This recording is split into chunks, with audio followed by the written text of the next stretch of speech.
On dit souvent que l'Église est totalement contre la PMA, sans connaître vraiment le pourquoi du comment, alors qu'elle n'est pas contre tout. Trois éléments nous permettent de faire une appréciation éthique de la PMA. Tout d'abord, l'Église nous offre un critère qui se trouve notamment dans l'instruction Donum Vitae et dans les encycliques Humanae Vitae et Evangelium Vitae. Il s'agit de l'unitotalité de la personne humaine et de l'acte conjugal. Par unité, on sous-entend ce lien intrinsèque entre mariage et procréation, sexualité et procréation, sexualité et personne. Par totalité, on souligne les trois composantes fondamentales de la personne, corps, esprit et âme. Pour qu'un acte procréateur soit moralement accepté, il faut que l'unité et la totalité de l'acte conjugal soient assurées en ne séparant ni la composante biologique de la composante affective et spirituelle, ni la procréation de la sexualité et de l'amour conjugal.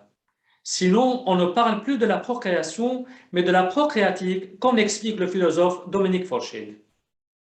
Ensuite, parmi les techniques de la PMA, seule est tolérée l'insémination artificielle avec conjoint, à condition qu'elle ne remplace pas l'acte conjugal, mais qu'elle en soit une aide technique afin de permettre au sperme éjaculé dans le cadre et au moment d'un acte conjugal de s'unir à l'ovocyte.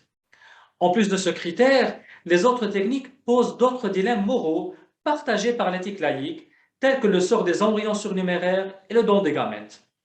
Une autre solution est proposée, celle de la naprotechnologie, connue aussi sous le nom fertility care.